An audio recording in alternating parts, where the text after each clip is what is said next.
Hello, hello. It's been about 2 or 3 months since I've made a video. Just a quick catch up. I did move out of my apartment. I'm moving. Well, right now I'm in between two places. But yeah. So I'm back and forth between two houses right now, which is cool because I have my little setup here. I've been helping out my grandma a lot lately, so yeah. Anyways, enough enough about me. Today I said I would be talking a little bit about luminosity and answering some of my questions that you guys asked on Tumblr. So we'll start with luminosity, and basically um, uh, I got it from the author James Redfield. It's backwards on the webcam, of course, but he's the author of Celestian Prophecy, Secret of Shambhala, 10th Insight, etc., etc.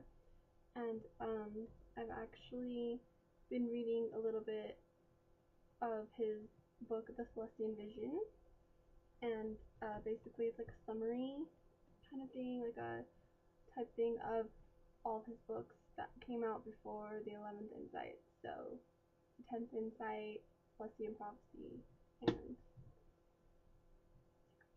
actually wait, no, this one came out after. Yeah, this one came out after.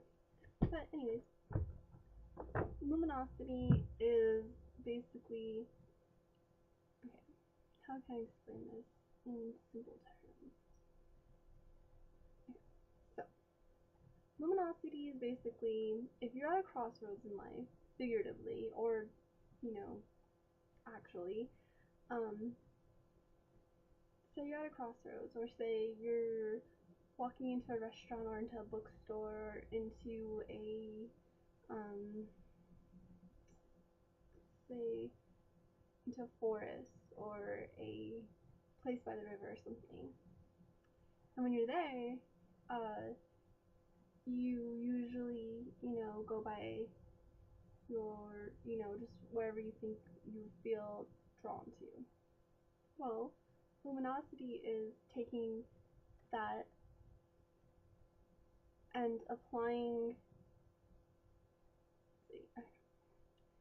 Luminosity is when, okay, say you're at, we'll do his um experience because it's a lot easier to talk about in detail. Okay, so say you're at a restaurant and the waitress is like, oh, would you like to come sit over here?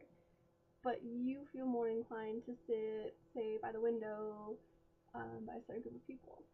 Well, if you that would be luminosity, like what you're more drawn to, what you're intuitively drawn to, or like say you're at a crossroads and you have left or right, and if you focus on the path and the left side seems a little bit darker and less attractive to you than the right side, then naturally you would follow the right side because it feels right. That's what luminosity is. It's using your perception, your prayer field, so to speak, to attract to yourself synchronistically an event or a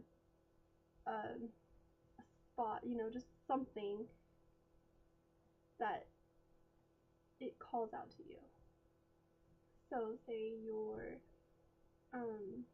at a bookstore and you're just walking by and you just happen something you're walking by, I don't know, a section, the New Age section, and you're just walking in and all of a sudden a book just kind of like pops out to you, like it just stands out more than another book.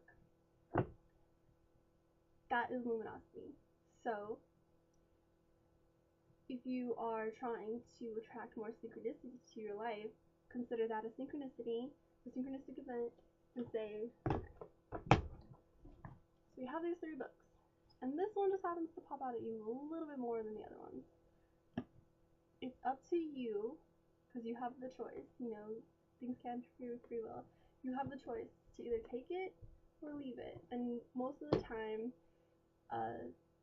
that book or that spot is calling out to you for another synchronistic event. So say, you got the book, you open it up, boom, there you go. Something you needed to read or something you needed to hear, etc. You know? That's what luminosity is. And it usually, I mean, most of the time, and I'm pretty sure most of you who are watching this know about synchronicity because you're watching this. So most of the time, you learn about synchronicity first, and synchronicity is an event of divine coincidence, because there's no such thing as actual coincidences. A divine coincidence that, you know, helps you, um, I want to say, integrate your path towards your highest good a little bit more. So, you know, for me, I have numbers as my synchronicities all the time. 11, 11, 12, 12, 1, 11, 2, 22, 5, 55, 4, 44, etc., etc. And to me, none of those are bad, unless it's like 12, 13. You know, when you miss the synchronicity because you weren't paying attention, you know, like that's when you kind of have to fine tune it a little bit more. That's when you know whatever you're doing at that time. Like if you see 12, 13, that's when you know you're not quite on the path that you should be, or you're, you know, the wavelength is wrong, or you're thinking something that you shouldn't really be thinking at that time. Something like that. And when you start to expect more synchronicity, you know, glancing at clocks more, looking at license plates more, if you're into numbers, or even signs, like, you know, just signs out there, just like, I don't know. That's why numbers are easier for me, because you can decipher them a little bit easier. There's synchronicities in every single moment, like people, places, you know, everything. If you hear someone talking about, like for me, okay, we'll do me as an example because it's easier to give an example of something that's already been done. Okay, so if you are, you know, at a crystal shop and this, you know, someone's asking you about, or someone's asking somebody else about Palo Santo or sage or something for smudging, and, you know, the lady who's talking doesn't quite understand the full matter of the subject, but you just happen to be there, you just happen to hear that little, you know, bit of the conversation to where you can go and help those ladies. And that's what synchronicity is. It's pretty much being at the right place at the right time and noticing that you're at the right place at the right time. To me, that's what synchronicity is. But, you know, everybody has their own, you know, meaning of synchronicity. Someone could, you know, something like pull a goddess card, and to them that's their sync for the day. You know, and some people have a lot, some people don't. The more you expect them, the more they will show up. Basically, it's a synchronized event to where you basically are in the right place at the right time. And let's get a little bit more light. Okay, that didn't work. Anyways, okay, so yeah, that's a little bit about synchronicity. There's definitely, if you want to know more about synchronicity, I would say read the Celestian Prophecy or Secret of Shambhala, because it's a story based around synchronicity, and it gives you a little bit more of an imaginary feel to it, because these aren't real. These aren't real events that happen, but they're based on, you know, myths from the past, stories from the past. Like Shambhala, definitely a real place. Um, I've had an experience where last year at the 11/11, I was in Sedona, and I could swear on, I don't know, I could swear that I met a guy that was from Shambhala. He he didn't seem, he was human. Don't get me wrong, he was totally human, but his luminosity was like, he was dressed in all white, had like a beard, you know, he reminded me of like Jesus or whatever, except for he was white. But what most of Catholics and Christians refer to Jesus as is, you know, white, whatever. And anyways, he was this guy, and right when I saw him, I was like, there's something about this guy, you know, like I don't, something different. And this was before, you know, like I knew about Hollow Earth and I knew about Argatha and all of that, and but I never really like went into it. Like I never really studied Shambhala, like the city of Shambhala and the ancient city crystals and the people of Shambhala and what they're about and stuff. You know, I just figured that, you know, whatever. Anyways, so 10, see? Anyways,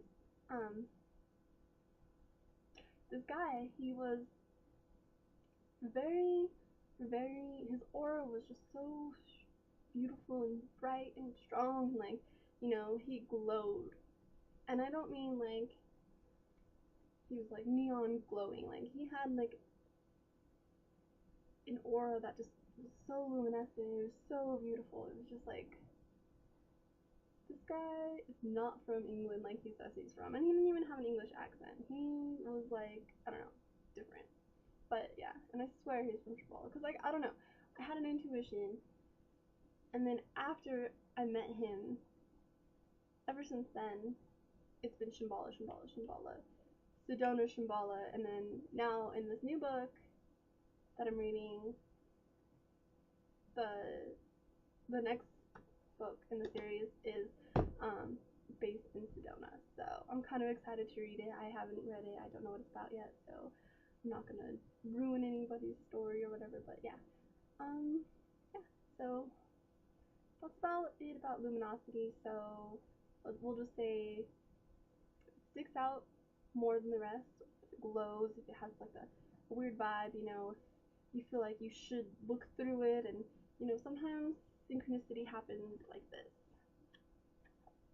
You could open a random page in a random book, and you'll be intuitively drawn to a certain section on that page,